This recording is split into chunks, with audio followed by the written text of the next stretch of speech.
interesting and what the media hasn't reported much about, I think, is the fall in Gujarat, which is pretty significant. It's the Prime Minister's home state, also the Home Minister's home state.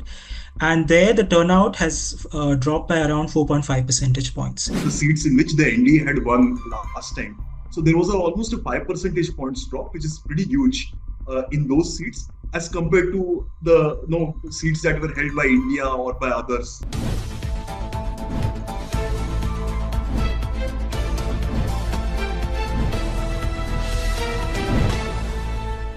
Hello and welcome to the Indian Express and welcome to this special election segment. I'm Charulata Biswas and today I'm being joined by two election data analysts and keen observers of this Lok Sabha elections, Rahul Shastri and Shreyas Sardesai. So, as we approach the midway mark of the 2024 Lok Sabha elections, it's crucial to pause and reflect on the journey so far, and that's why Rahul and Shreyas have joined us. They are going to dissect and help us with key takeaways from the last four phases. So before we dive into this interesting conversation, let me first bring you details from Election Commission. They have just announced that the voter turnout in the first four phases is 66.95%, and a total of 451 million people have voted so far. And till now, voting has finished in the southern states, Rajasthan, Chhattisgarh, Madhya Pradesh, Gujarat, and the Northeast. But Punjab, Haryana, Delhi, and Himachal Pradesh hasn't started voting yet. Some big states like Uttar Pradesh, West Bengal, and Maharashtra have only partly finished voting. So, Rahul and Shreyas, the ball is in your court. What are the six takeaways that you have observed about the four phases? The election started off with, all of us remember, on the 20th of April and 21st, the conversation was all on a very drastic drop in turnouts as compared to the last phase, last time, as compared to 2019. So, and there was a lot of speculation of what the cause was for the drop in turnouts as compared to 2019. Right now, what we are seeing as the election is progressing is that this drop in turnouts is progressively decreasing. So in some sense, that would be the first thing, that what was very noticeable in the after phase one, this drop is now a much smaller. It's almost halved compared to what it was in the first phase. What the causes are for this, we can only speculate, but there has been some course correction as regards the drop in turnouts. And secondly, what we also find is that every phase the turnout drop has been lesser than what it was in the previous phase. And in this phase, in the phase 4, we all actually see a rise in turnouts as compared to what it was last time. And last time also the fourth phase had a pretty high turnout. I think it was the highest among all the phases. And this time it's even higher than that. Again, what factors could be in it seem to be much more specific to the phase rather than something in general. But that is something that we can note. And thirdly, there was a very drastic fall in turnouts all over the Hindi heartland in phase 1.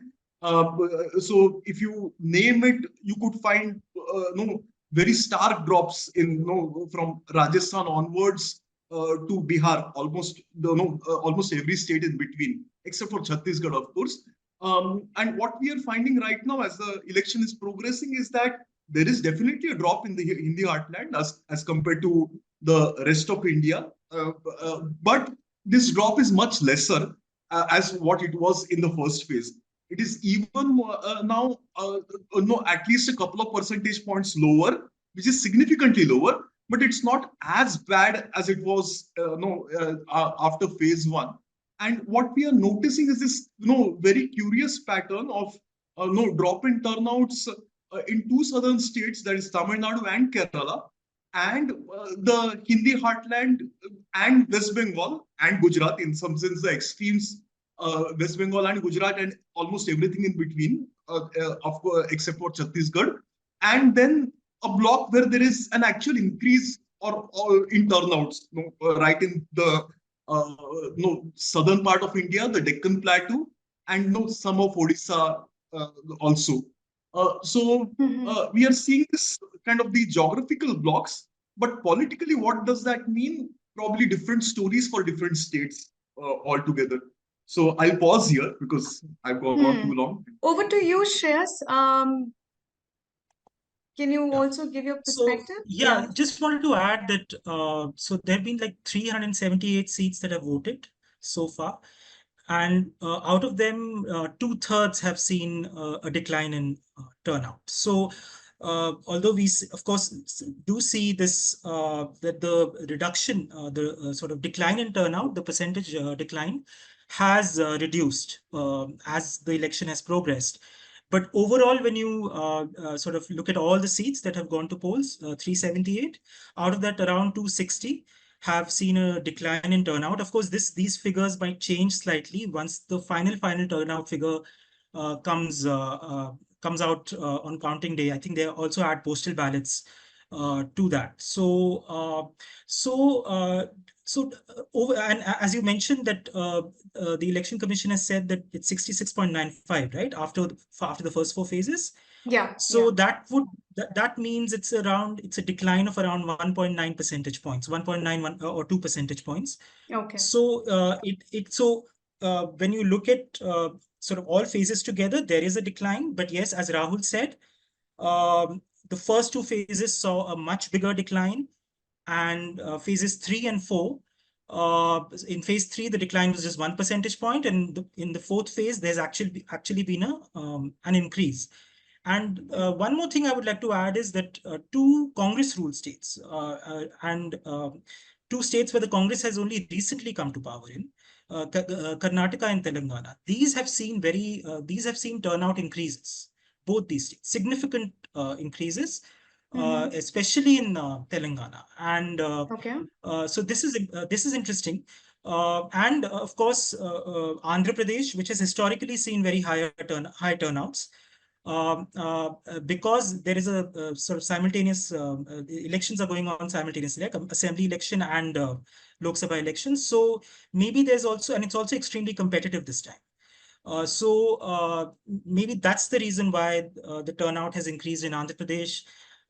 Same goes for Orissa, whereas a simultaneous election is happening there as well. Mm-hmm. So, and of course, another interesting thing is Kerala has witnessed a sharp fall in turnout. So, we don't know the reason for that, but Mm-hmm. it's particularly low in the sort of Christian concentrated pockets of the state where the Congress does well. So, yeah. Yeah, in the piece that you've written for the Indian Express, you have laid out in point number 4 that there is a distinct pattern of voter turnout in NDA seats versus India bloc seats. So, what have you comprehended in your data? So, a couple of things. One is that when the first phase started, after phase one, there was a very strong drop in the NDA seats, in the sense the seats in which the NDA had won last time. So there was almost a 5 percentage points drop, which is pretty huge in those seats as compared to the seats that were held by India or by others in some sense. By now, there is hardly any difference. There is almost a non-noticeable difference between seats held by NDA versus seats held by others. Also, there was some kind of speculation saying that for the non-NDA partners, in the sense the seats held by, say, the Janata Dal United in Bihar, etc., probably we might see a much more a starker drop in turnouts as compared to the NDA seats, etc. Because probably the BJP voters may not vote in as many numbers for, say, a JDU, etc. Mm-hmm. We are not seeing anything of the kind. So we are seeing that almost all those seats are also as competitive as no the as the India seats or the NDA seats. So we cannot notice anything very specific. No, if we no look at who has held those seats in past in 2019. However, we thought that no 2019 was a long way out, and if this election was also, no, there was something going on at the local level. We tried to look at assembly level constituencies also, and try to see Right. if because local MLAs have a big advantage of drawing in their supporters and their base to the polling booths, etc. And if they do so, then the other opponent will also feel that he also needs to mobilize, or she also needs to mobilize her supporters. So that may cause some raise in turnouts overall. And we saw that no, overall there does not seem to be any specific advantage as far as these local factors were concerned for any political party.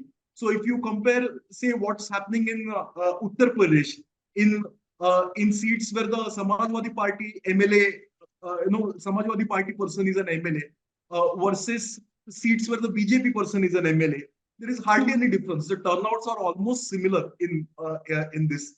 Similarly, if we look at RJD seats, the seats where RJD person is a legislator versus where BJP is a legislator, it's almost the same. RJD and no JDU, its opponent party, it's almost the same.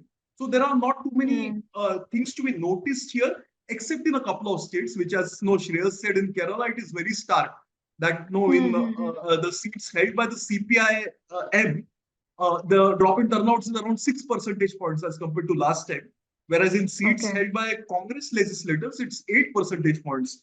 So it means that no, maybe the Congress legislator was unable to, people were not as interested in coming, showing up in those seats, and that led to a loss in turnouts there.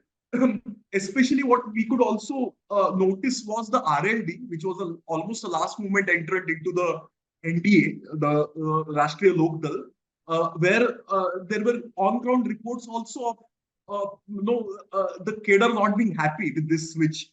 And we can notice that in those seats where the RLD person was an MLA, in those 8 seats in Uttar Pradesh, the drop in turnouts is very, very stark. It's much more than what the average is for Uttar Pradesh or what the average is for BJP held seats in Uttar Pradesh, etc., etc.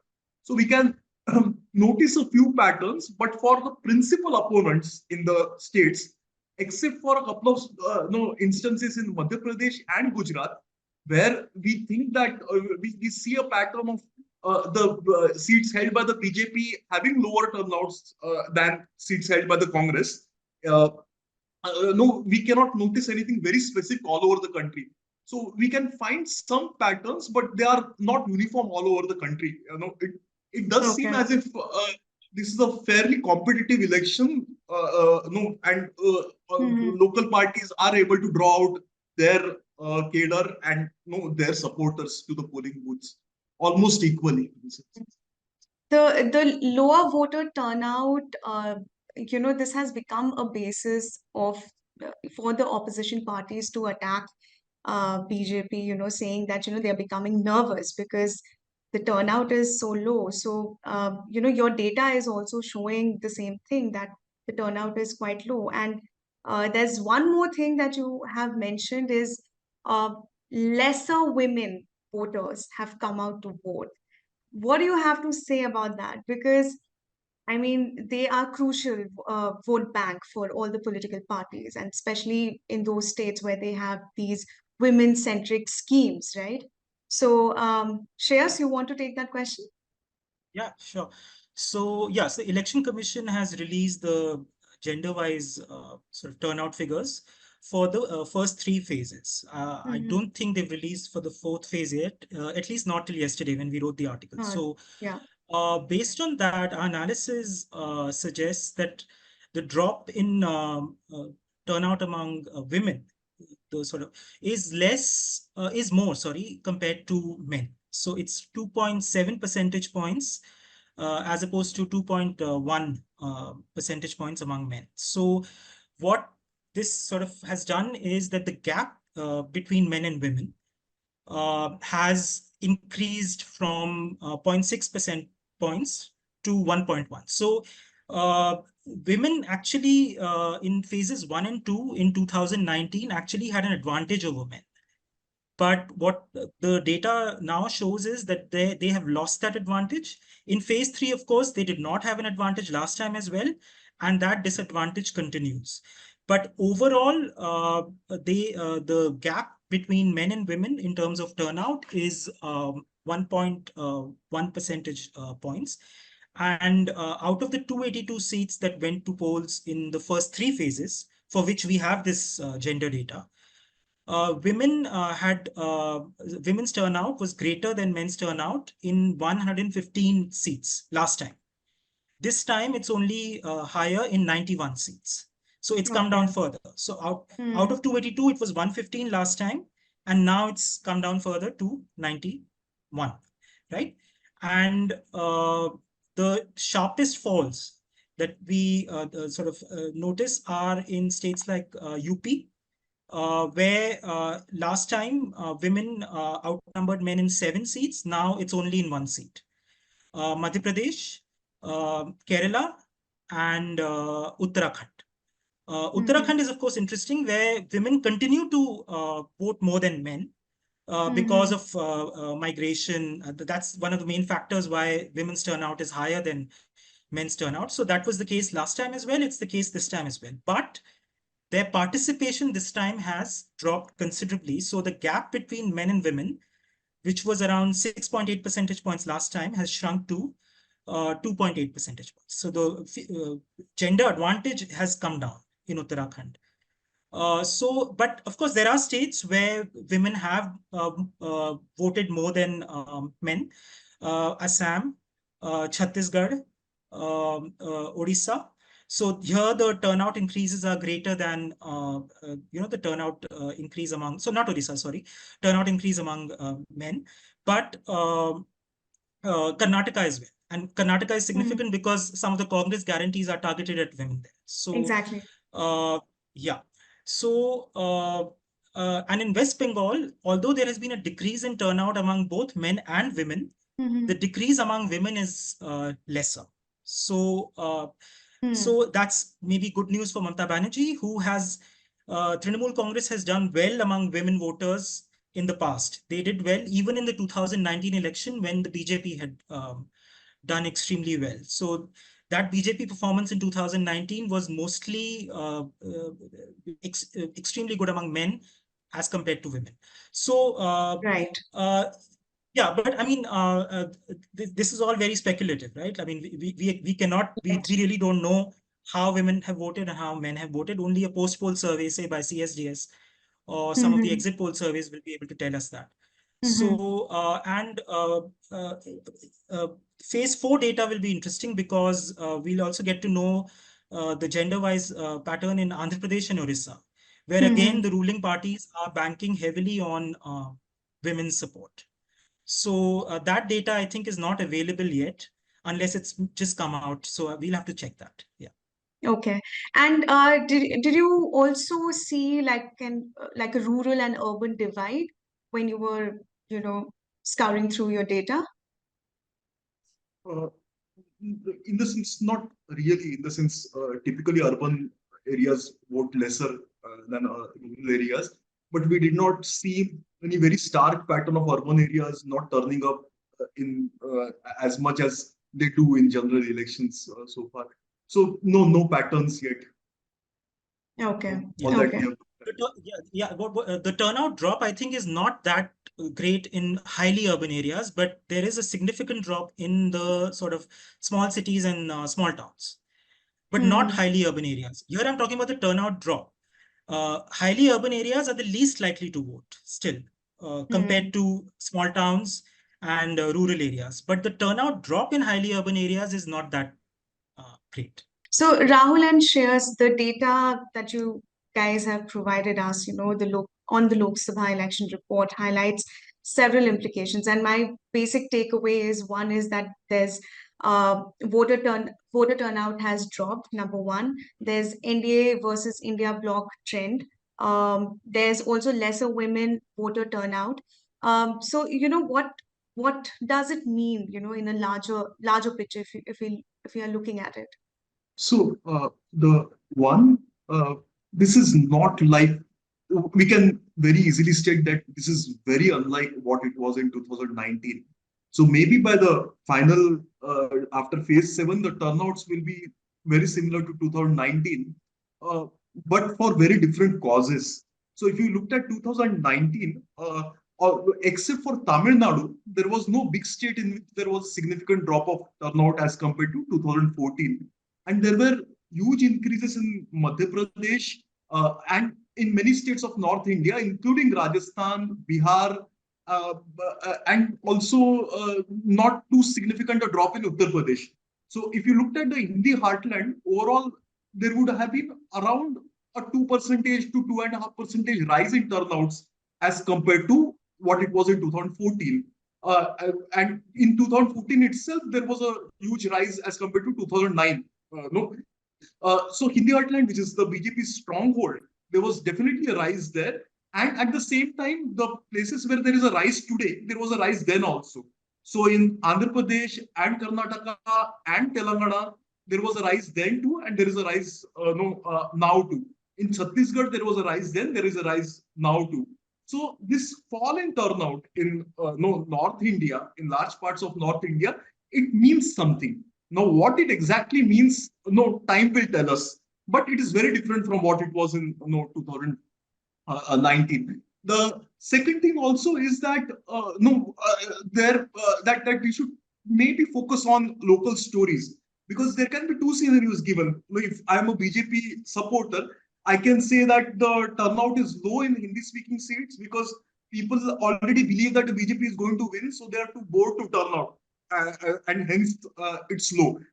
Whereas, no, if you are a say maybe a Congress supporter, you can say that such a great drop in say Gujarat of turnout, it means that the BJP voters were bored, whereas our voters were motivated. They wanted a change, and hence they came up in large numbers. We cannot know at all till the results came of what the actual this is. But definitely locally, there are correlations which we can correlate to, as in what Shreyas was saying of say maybe the schemes for women-centric schemes in Telangana and Karnataka, which are drawing the voters out, etc., etc. So, and the second thing is that what we can definitely notice is that if temporarily in a particular state the turnout drop is getting lesser and lesser, like it is in Uttar Pradesh and Madhya Pradesh, it can mean that the electorate is getting a feel that the election is much more competitive than what they believed in the beginning. So both the India Alliance voters and the BJP voters are coming out in larger numbers, and that is having an increase in the overall turnouts itself in some sense. So yes, there will be local stories. It's very different from 2019, and probably the contest is heating up in the Hindi heartland also, where we began with pretty low turnouts. Shreyas, please over to you. Yeah, Shreyas, Thanks. over to you, your 2 bits. Yeah, sure. So I would kind of agree with Rahul and say that wherever the election is extremely competitive, you're seeing turnout increases taking place. So Karnataka, Andhra Pradesh, and Chhattisgarh maybe. And what is interesting and what the media hasn't reported much about, I think, is the fall in Gujarat, which is pretty significant. It's the Prime Minister's home state, also the Home Minister's home state. And there the turnout has dropped by around 4.5 percentage points. Out of the 25 seats that voted in Gujarat, there was a drop in 24 seats. There was only one seat where turnout increased, that was Banaskantha, where the Congress actually has a very good chance this time because they fielded a very good candidate. There's a contest between two women there. So yes, as Rahul said, we have to look at some of these very local factors as well. In Rajasthan, you have Barmer, where there's an independent candidate contesting against the BJP and the Congress. He also has a very good chance. The turnout has increased there. Similarly, in Banswara in Rajasthan and Kota in Rajasthan. These are like very high-profile seats, and the turnout has increased. So yes, these local contests also, the nature of the contest also matters. And going forward, the next phase is a pretty low turnout phase compared to, I think, all other phases. Last time the turnout was only 62% in phase 5. So yeah, it'll be interesting to see if that sort of goes down or if it's able to maintain that level this time. In Delhi, will also be interesting because the election is extremely competitive in Delhi this time. So Delhi is it's not a very high voting city, but let's see what happens in Delhi. Yeah. It will be competitive, and we'll get both of you together again to discuss the data and have another round of conversation. Thank you, Rahul and Shreyas, for joining us. And thank you, viewers, for joining us in this election segment. If you like this video, then like and subscribe to our channel, Indian Express. Thank you so much for watching.